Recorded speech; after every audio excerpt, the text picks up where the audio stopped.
কি করা উচিত চাকরি পাওয়ার জন্য? চাকরি পাওয়ার জন্য সর্বপ্রথম ওরা আপনার ওই একটাই কথা যে বিভিন্ন জায়গায় ঘুরতে হবে, হ্যাঁ, ঘুরতে আমি হবে। একটা জিনিস আমি বারবার বলতে চাচ্ছি, যারা এখানে বেকার আছে তাদের একটা সমস্যা হচ্ছে, আমি যেটা দেখি আর কি, ওই মনে করে কাউকে কল দিলে একটা চাকরি পেয়ে যাবে, মানে সহজলভ্যে চাকরিটা পেতে চায়। আমার কাছে মনে হচ্ছে তারা বাসায় বসে না থেকে সকালে বের হয়ে গেলে 4টা পর্যন্ত যদি 20টা 25টা কোম্পানিতে যায়, তাহলে মনে হয় তাদের চাকরিটা দেখেন, আর 10 দিনে 20 দিনে হয়ে যাবে। স্বামী ভাই, এর একটা কথা কি, প্রতিটা নতুন লোক ওই ভাষা জানে না, হ্যাঁ, কাজের ভাষাও জানে না, সে মৌখিক ভাষাও জানে না। তো বড় বড় কোম্পানি বা ছোট ছোট কোম্পানিও বা আমাদের মতো মিডিয়াল যে কোম্পানিগুলো, নিজের প্রতিষ্ঠানগুলো, ওরাও চায় একটা অভিজ্ঞ লোক দরকার, যাতে ভাষাটা যাতে বোঝে, কাজটা যাতে বোঝে।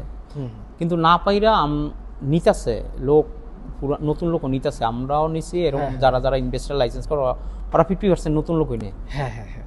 না, আমি যেটা বলতে চাচ্ছি, ওরা যদি মনে করেন 20টা 25টা কোম্পানিতে ডেইলি ভিজিট করে, হ্যাঁ, ভাষা না জানি, ওইখানে প্রত্যেকটা কোম্পানিতে 1-2 জন বাংলাদেশি হ্যাঁ, থাকে।